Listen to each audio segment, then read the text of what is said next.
Welcome to the Athena Wellness Podcast, the show that invites you to take a seat around the community fire and listen to stories that inspire.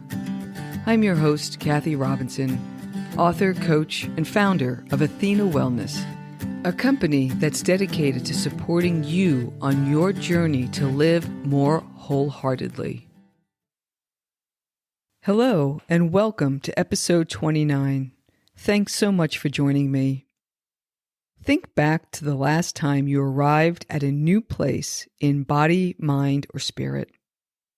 Perhaps you started a new job or project, achieved a wellness milestone, or made it through a life transition of some sort. Think about how good that felt. Were you proud, relieved, happy? Now think back further. What prompted you to make that change? Most likely, it was some sort of challenge, either an internal realization like dissatisfaction, stagnation, or a new desire, or there was an external event that prompted the action. Today, I'll be sharing 3 wellness turning points where I felt like I was at a crossroads, scared and uncertain, but knowing I had to make some changes. And each time, it felt like I was facing an insurmountable challenge, like I was trapped in the way things were with no way out. But looking back, I can see I had numerous options, but I was too mired in the situation to objectively identify and assess my alternatives. Along with these stories, I'll share some lessons learned and some recent advice I heard that just blew me away. We'll wrap up with a way for you to define a current challenge, how to reframe it as an opportunity, and then create a path forward. So I invite you to sit back, take a nice long breath to ground yourself in presence, and let's get started. My book, The Athena Principles, opens with a scene of me crossing the finish line of an ultra marathon at age 54. But 20 years prior, I couldn't run one lap around a track. In that 20-year span, I had a series of 3 wellness turning points that transformed first my body, then my mind, and finally my spirit. Each challenge turned into a win, taking me deeper and moving me closer to what I call wholehearted living, which is living in alignment with your true nature. I'll give you a flavor of each turning point so I can better illustrate how you might be able to turn your wellness challenges into wins. The first occurred when I was 5 years out of my 20s. Walking to Port Authority bus terminal after work one evening, the toe of my shoe caught the hem of my trench coat, and I went down on the steps of Rockefeller Center. I scrambled up and resumed the walk, briefcase in hand, with barely a scrape. But the fact that I couldn't regain my balance hit harder than the pavement. For the first time in my life, I felt like a middle-aged woman, and I knew it was due to stress and poor lifestyle choices. I was a year into a corporate job I did not like, and that was accompanied by a long daily commute. I was eating the wrong foods, not moving my body, and giving little attention to sleep. In response to those stressors, I drank liberally and kept a relentless schedule of parties, concerts, and never-ending activities with my partner, family, and friends. As a result, I gained 25 pounds in the 13 years since I graduated college. And in rare, quiet moments, I would acknowledge I needed to make some lifestyle shifts, but I was never sure how to go about it. One day at work, I noticed a colleague in the coffee room shaking a plastic tumbler, and I asked him what he was doing. He said he was following a new workout and eating routine that included protein shakes, and that was a new concept at the time. So at lunchtime, I walked over to the bookstore and bought Body for Life by Bill Phillips, which outlined the program that my colleague was following. I started preparing that evening. To make sure that I could follow the nutrition part of the program, I emptied the fridge and the cupboards, and I filled them only with foods listed in the book: vegetables, clean proteins, and healthy fats. The workouts consisted of cardio and weightlifting components. I bought a basic treadmill and put it right next to my bed, and borrowed a weight bench and some weights and put those next to the treadmill. My clothes were laid out the night before, and I exercised first thing in the morning. I made working out unavoidable. Each week, there were 3 simple weightlifting routines that rotated between upper and lower body workouts. 3 cardio days were interspersed with the strength workouts, and they consisted of 20-minute laddered intervals. Sunday was a rest day. Since I was unable to run for any length of time, my cardio intervals consisted of mostly walking, with a 1-minute jog every 5 minutes before catching my breath for the next set. I came face to face with the fact that I was overweight and out of shape in my mid-30s. I felt the extra weight I carried with each step. I was shocked I had allowed myself to get so out of touch with my body. Thankfully, consistency brought progress. I completed the workouts as best I could each day, and the program mechanics of strength and cardio routines, coupled with the simple eating, really changed my body. But something else happened when I started working out and focusing on my diet. I began showing up for myself. But here's the thing. There was an emotional component here, and it can't be underestimated. At the time, my social life was rooted in poor health habits, and it had to change if I wanted to stay healthy. I found that the emotional and social changes I needed to make were harder than the physical ones. But if I didn't make them, I would have been caught in an endless loop of progression and regression. The second turning point is related to mental and emotional burnout. By the time I turned 40, it looked like I had it all together. I had lost the 25 pounds and kept it off. I was hitting the gym on a regular basis, had a loving partner and family, and worked for a top-tier Wall Street firm. But on the inside, I was barely hanging on.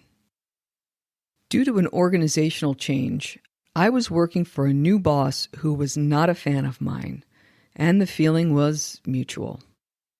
Watching my peers get let go one at a time, I did not want to be the next one, so I set out to over-deliver on every single work project.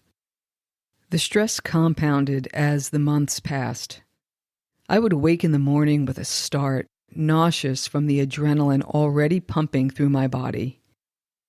Due to the late nights at the office, it wasn't unusual for me to get only 4 or 5 hours of sleep. Well aware of the full day that awaited, I would pull myself out of bed to begin the morning routine that would get me on the road by 6:30 a.m. Along with the workload, the other non-negotiables in my life were family, diet, and exercise. I knew I was teetering on the edge of dis-ease, given the pressure that I was under, so eating well and working out were my release valves. Back then, my goal was to work out 4 times a week. I had flexibility on Saturdays and Sundays, but twice a week, I would do all I could to leave the office by 8 p.m., changing into my workout clothes before I got into the car to drive straight to the gym in New Jersey. If I made it there by 9 o'clock, I would have an hour to exercise before the facility closed at 10. I can remember some nights sitting in my car in the parking lot of that gym, feeling foggy and buzzy from the exhaustion and the copious amounts of caffeine consumed during the day. I couldn't bear to think about getting on the treadmill or lifting a weight. I would bargain with myself, just go inside and begin. You don't have to do the full workout. Of course, once I got moving and the blood started flowing, I would feel the connection with my body, with something other than the all-consuming pressure cooker that I worked in. And that connection was an important reminder that there was more. It was like a faint whisper that something needed to change. After 18 months, I knew I was in desperate need of some time off and a change of scenery. I made a career-limiting move and took my unused vacation time so my partner and I could drive our camper van to Alaska via the Alaska Highway, a trip that was on both of our bucket lists. At the time, it was the first leap of faith I ever took in my corporate career. I had no plan beyond the road trip, and I instinctively knew this break from the norm would not sit well with my boss. Nevertheless, we were Alaska-bound. That trip would prove to be the catalyst for the second phase of my wellness journey. Although it took almost 2 weeks on the road before I could unwind, the combination of driving 10,000 miles and spending time in unfettered wilderness began to work its magic, alchemizing the raw experience of the last year and a half at work into some semblance of meaning. The mental processing was helped by the fact that I was getting to do all the things I had forgotten I loved. I took pictures, shot video, wrote, drove, listened to music, spent time in nature, spent time with my partner, and enjoyed what I called road movies, watching the passing landscape of towns and fields and countryside through the windshield of the moving van while listening to my favorite playlists. At that time, they were mixed CDs. At the beginning of week 3 of the trip, while zigzagging on unpaved roads in the Alaska Boundary Range, I had a profound moment of clarity. I felt something shift, and I knew I needed to make some changes when I got back. I realized my past habits had created an unbalanced state of wellness. All the things I loved, from my partner to writing to spiritual discovery, were cordoned off from my professional life. To create a healthier future, I needed to change my habits and focus on spending more time doing what I loved and find ways to bring more of my emotional, creative, and spiritual sides into my daily life. Within weeks of returning to work, I got a call from a former boss that I loved working with a number of years back. He had moved to a company in New Jersey and asked if I'd be interested in joining his team. I resigned from that Wall Street firm within 3 months of my return from Alaska. Looking back, the act of defining what gave my life meaning became a tipping point for that lifestyle change, and my wellness choices began to better align with my desires and values. As a result, it became easier to identify what the right choices were for me and then follow through. I finally stopped working against myself. My new job gave me time in the morning to work out and to be home most nights by 7. This opened time for my partner, writing, reading, and preparing for the next day before getting to bed at a reasonable hour. These changes didn't happen overnight. At the time, each step didn't feel like it was part of a longer journey or that it was leading to a more energetic, purpose-driven life. I could see none of those things as the years unfolded. In fact, it felt unremarkable day after day. But the results were cumulative, and the small steps I took to pursue the things I loved had a big and lasting impact over time. The third wellness turning point was the most intense yet least visible. It's a bit elusive and hard to describe, but it began when I felt an enticing pull to attend my first writing retreat when I was 46 years old. Until that point, I had written privately for more than 20 years, but had never shared my writing with anyone, nor my dream of becoming a writer. Attending the week-long retreat on Whidbey Island in Washington State was the spark that completely transformed my life and began the deepest phase of my wellness journey. It was a perfect storm of circumstances that took me way out of my comfort zone. Nothing from my professional life was of use there. I was in an unfamiliar shared space with writers from different life experiences. And when we gathered around the dinner table the first night, we learned that we'd be entering into silence for 36 hours toward the end of the week. Each day was uncomfortable, like looking in a mirror and seeing insecurity, doubt, and fear staring back. There was also the sickening realization that I would have to write and read something to the group to get feedback by the end of the retreat, what felt like a true testament to whether my dream of becoming a writer was going to be possible. But in the strangest way, each day also felt like a homecoming. During the silent portion of the retreat, I finally quieted enough to listen to my inner knowing, which proved to be so powerful. Not only did I write an impactful piece, but I learned how to access that quiet wisdom for clarity ever since. In the 36-hour hush, I also caught intensely vibrant glimpses of the heart-based future life I desired. And it was far from the left-brain place I was living at the time, and almost exactly how I live today. So I'd like to share some lessons learned from these stories, starting with an overarching theme and then adding 5 additional points. And then before we transition to the last section where I'll share a method to help you turn your challenges into wins, I'll share something I recently heard that just amazed me, and I think it'll give you some deep food for thought. So here's what I've learned over the last 20 plus years. Challenges are not immovable objects. Everything shifts and changes over time. People, places, experiences, personal and professional situations.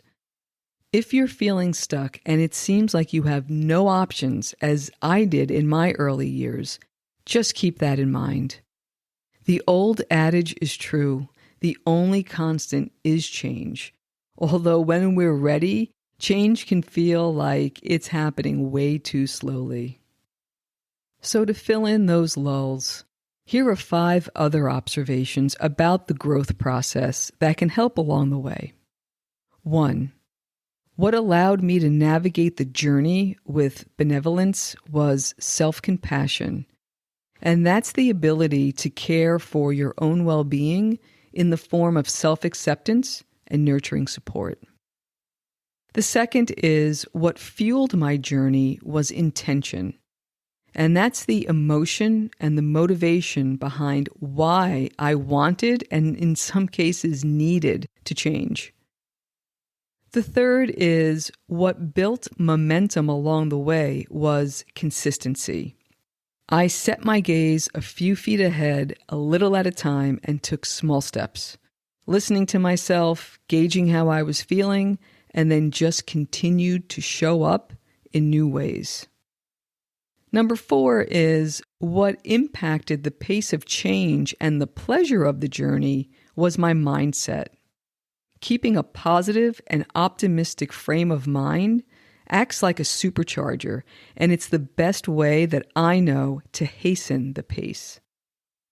The last point is what ensured not only my progress, but the outcome that I wanted, and that's accountability. I had a check-in process that worked for me, celebrating my small wins along the way, adjusting my plan as I needed to, and even finding community with others who were on a similar journey. And if those 5 items sound familiar, it's because they later became the Athena Principles, a process that has worked for me repeatedly, whether trying to improve my physical health, my emotional and mental well-being, or how to incorporate more of my spiritual practices into my daily life. To this day, when I want to make a change, I set an intention, show up consistently, stay positive, remain accountable, and above all, be kind to myself along the way. But here's what I really wanted to tell you about what I learned over these last 20 years relating to implementing change. The 3 stories I just shared recently coalesced when I was listening to a talk given by author Rob Bell. He shared a story of some advice that was given to him. It's just one sentence. Here it is. Every time you gain something, you lose something. To me, the journey toward wholeheartedness is one of becoming, of letting go of the people, places, and things that no longer align with the person you're growing into. Once you get a glimpse of who you're meant to be, there's no more hiding in the shadows. And this means you need to acknowledge where you are in your life, get in touch with what matters most to you, and take positive steps toward that vision. As your inner world changes, so will your outer world. To make room for the new physical, mental, emotional, spiritual you that's emerging, you'll need to let go of some things. And for many, myself included, everything has to be released. This includes cultural and societal norms. When you live wholeheartedly, it's in alignment with your wisdom and your rhythms, not someone else's rules or expectations. Are you still with me? Should we take a deep collective breath together and just let that all take root? Let's shift gears a bit and talk about how you can utilize these stories and ideas to shape a strategy that can turn your wellness challenges into wins. Here are some things to keep in mind. The first is to use your crisis or challenge as fuel for moving forward. There's a saying in the corporate world, never let a good crisis go to waste. Crisis opens our thinking to actions we wouldn't have taken prior. It's a way of reordering what felt like a fixed set point by re-examining the situation, questioning the way it's always been done, and finding new ways. When I took that tumble up the steps 20 years ago, it landed me on a wellness path that would someday become my passion and livelihood. Next is to rethink your question. It's healthy to use fresh perspectives and new solutions to old problems. When I decided to leave Wall Street, it wasn't about stopping the burnout I was experiencing. It was about integrating the things I loved into my life. 6 years after that, it was not about how to become a writer, but more about who am I as a writer, and how does that person live her life in a way that feels true? Next is break it down. Challenges are complex, and their sheer size can be overwhelming. My mid-30s exercise plan was a 12-week program that I could plan weekly, execute daily, and repeat the cycle over again once it was done. Incremental improvements add up, and they create momentum and unearth new possibilities. Next is don't underestimate the emotional component of change. There will be grief. You're heading to a new place and you're leaving old dreams and ways of being behind. You're diving deeper. The people, places, and experiences you've come to rely on will change as you do. And last, keep your eye on the big picture.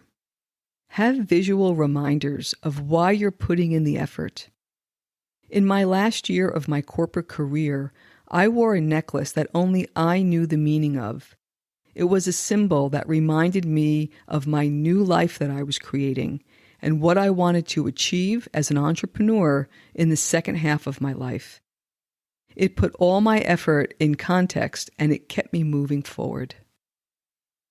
As we wind down and I look back, I can see that I was lucky. My wellness challenges were not born out of crisis. That allowed me to make deliberate changes that built over time. The first one was focused on exercise and nutrition, and that prepared me to go deeper with subsequent realizations. For many, the need to focus on health may be more immediate through a diagnosis or a test result. Conversely, the call toward wellness for some may feel vague, more like an elusive pull to incorporate healthier and more meaningful life choices. The ability to run my first endurance race at age 54 was the byproduct of more than 20 years of learning and experimenting, but it wasn't the original goal. Although I didn't realize it at the time, I was longing for more than just a change from the sleepless nights, stressful days, and alcohol-filled weekends that were taking a toll on my body. I was longing for a connection to myself. And if you're feeling the call to transform some aspect of your life, you too can do it by taking small steps and reprioritizing your wellness. You don't need a big goal like an ultra marathon or a job change to experience greater vitality. Having the energy to flow through the day or the functional strength to work around the house without feeling depleted is a great place to start. You may even begin to hear curious whispers that bring you down new paths, heading in an unfamiliar direction that feels a lot like home. Thank you so much for joining me today. I know there are many ways you can spend your time. Thank you for choosing to spend it with me. Until our paths cross again, be kind to yourself and show your warrior spirit some love.